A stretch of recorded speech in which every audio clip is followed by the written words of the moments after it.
talking about the Erdős distinct angle problems. I'm Henry, and yeah, my co-presenter is Ethan. But before we talk about the distinct angle problems, we really need to talk about the more famous Erdős distinct distance problem. So in 1946, Erdős asked the following: what's the minimum number of distinct distances between endpoints in the plane? And when he asked this question, he joined this with a construction with a low number of distinct distances, which was the integer lattice. So a square root n by square root n grid. And you can see by applying a theorem of Landau-Ramanujan that the integer lattice provides an upper bound of big O of n over square root of log n distinct distances.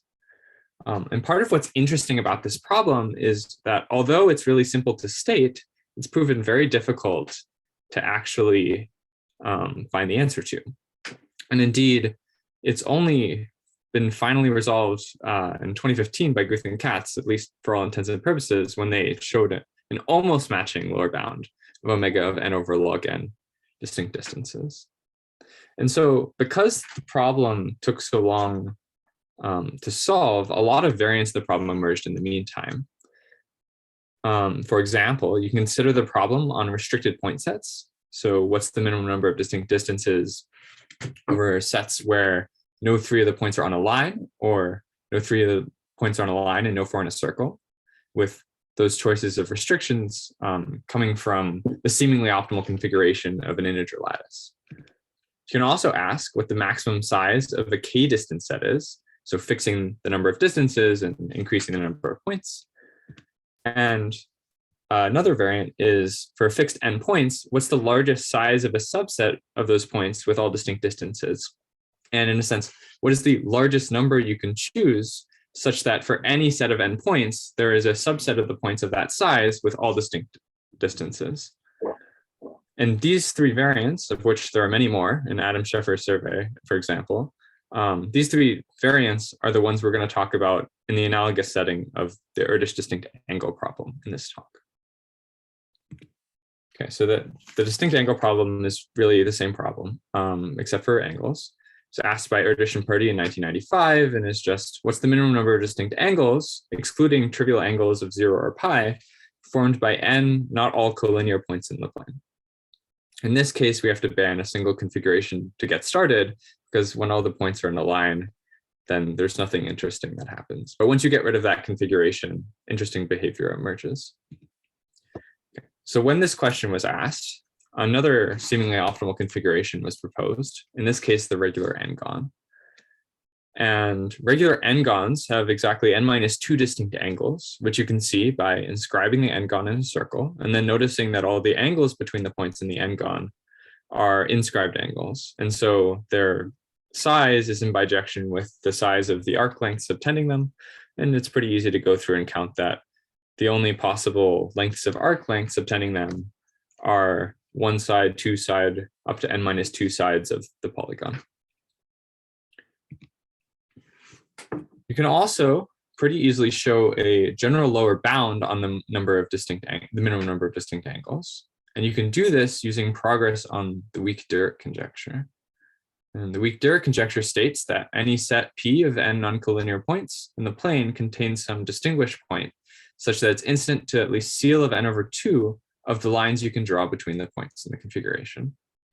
And while this is still a conjecture, a lot of really good progress has been made on this problem recently, including Hahn in 2017, where they showed a bound of CL of n over 3 plus 1. So there's a distinguished point which is incident to at least CL of n over 3 plus 1 of the lines you can draw between the points in the configuration.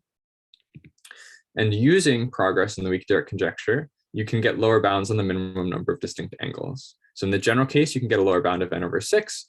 And if the configuration has no 3 points on a line, you can get a lower bound of n-2 over 2. And you'll note this is already different than the distance problem because we already have an asymptotically tight understanding of the minimum number of distinct distances, or angles in this case.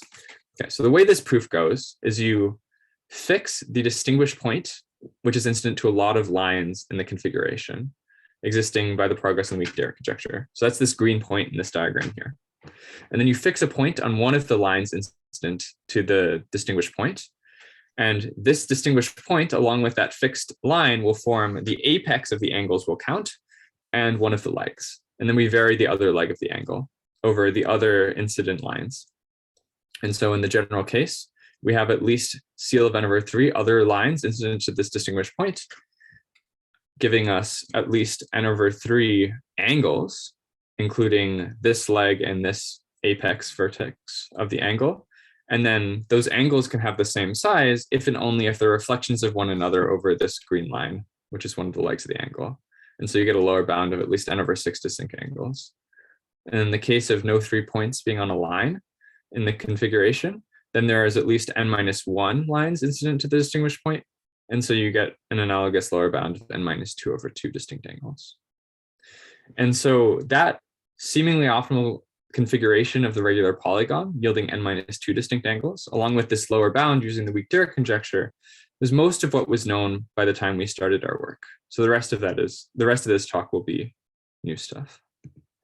For example, one can ask what the minimum number of distinct angles is once we ban configurations with the regular polygon. So the regular polygon is special in that all the points are on a circle. So what if we consider point configurations with no 4 points on a circle?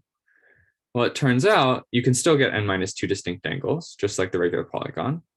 And you can do that via a sort of projected polygon construction. And the way this works is you take a regular polygon and you fix one of the points, and then you choose a line.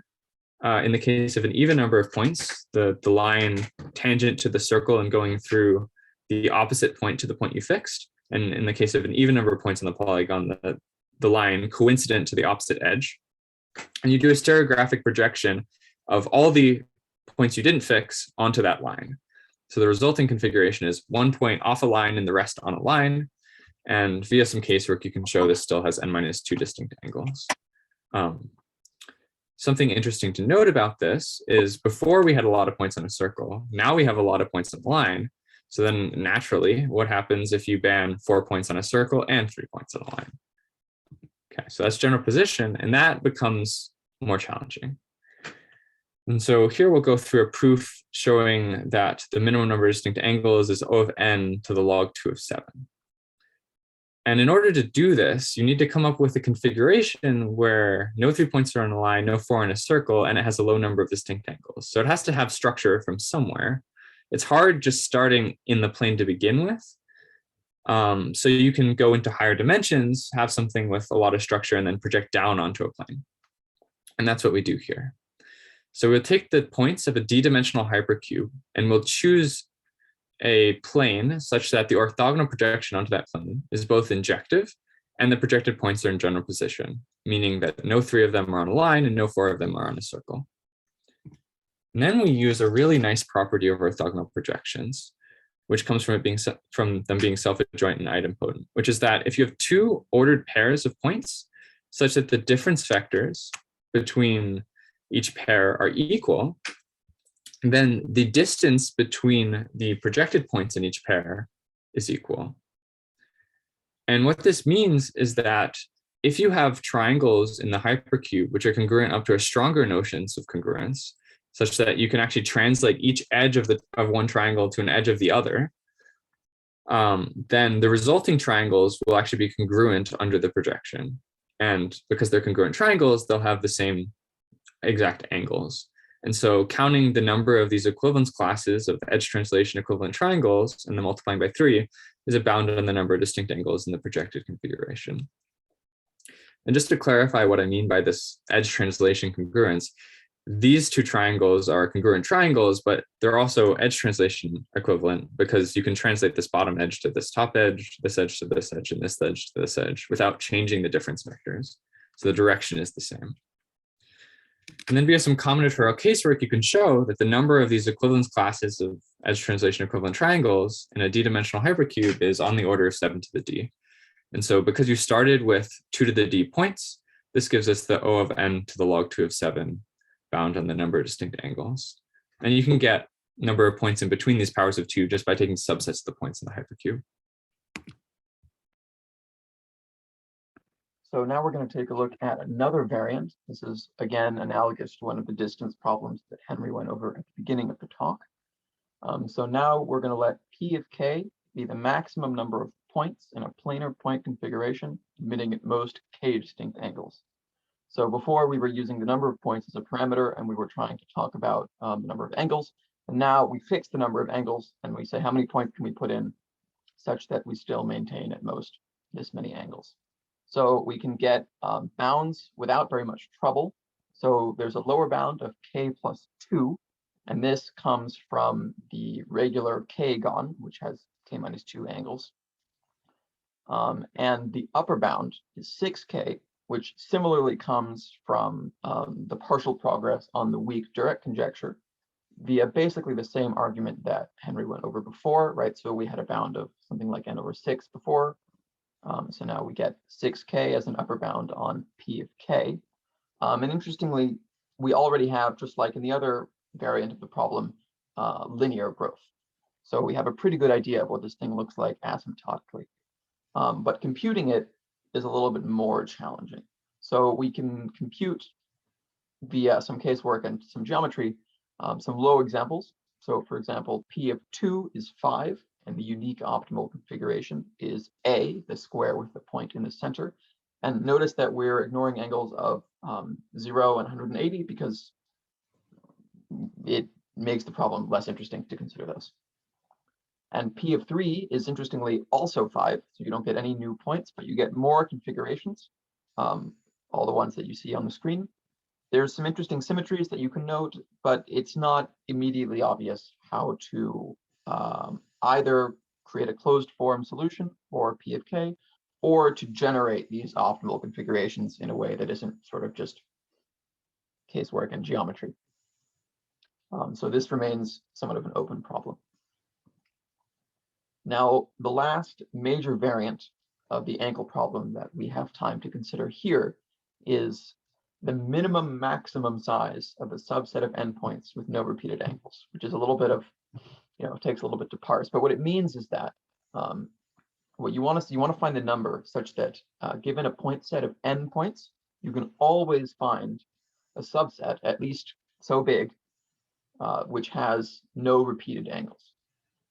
And we have a lemma, we have a bound on this quantity, which states that given script p, a point configuration in the plane with n points and no 3 collinear, which is a convenient restriction that I'll explain in a moment, then we get a bound that r of n, this quantity, is less than or equal to 2a of p to the 1/3, where a of p is the number of distinct angles emitted by p.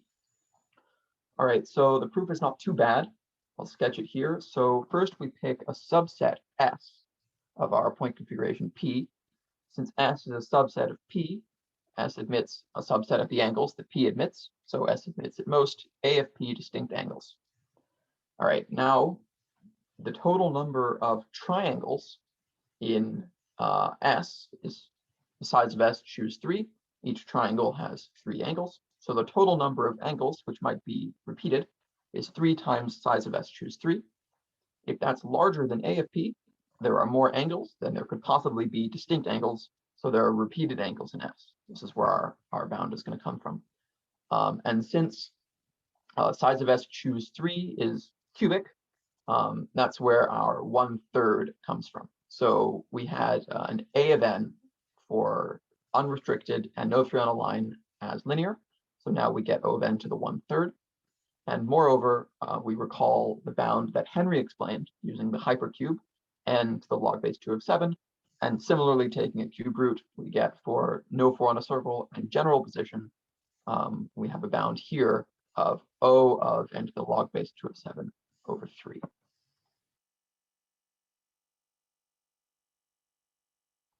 So now we're going to get the other bound. Our lower bound is big omega of n to the 1/5.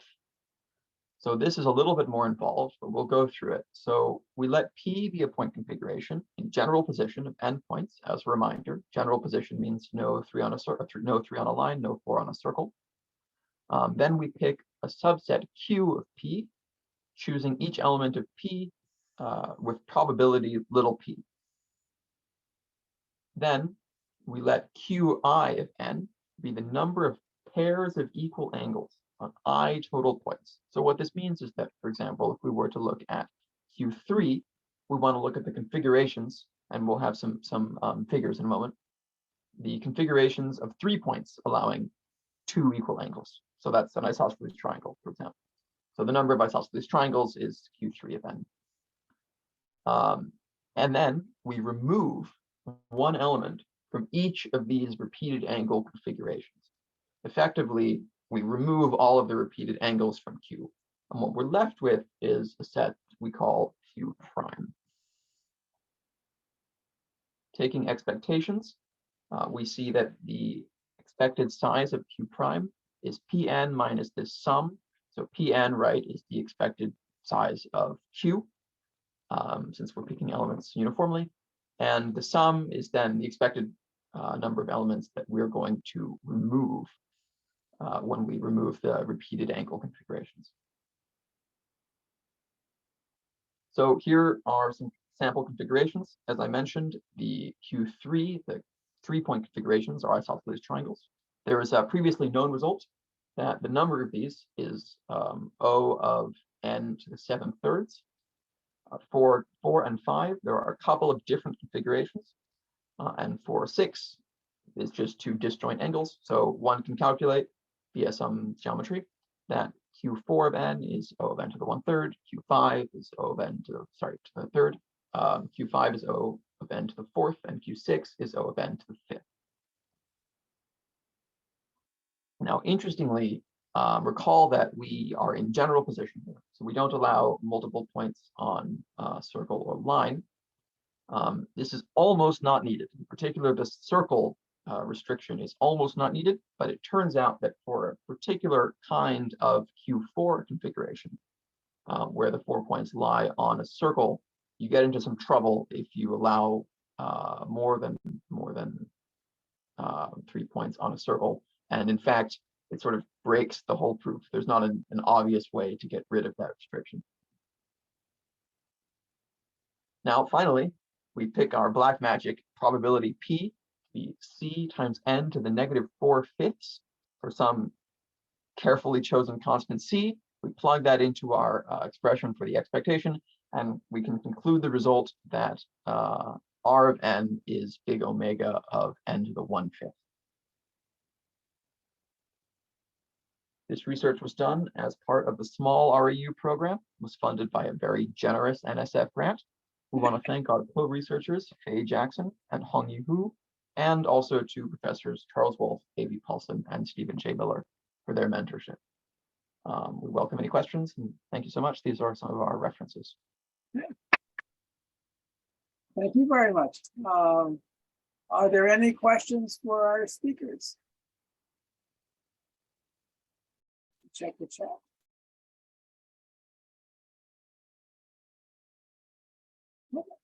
If there are no questions, again, I thank you both for a very nice talk. And our next talk will be in 10 minutes.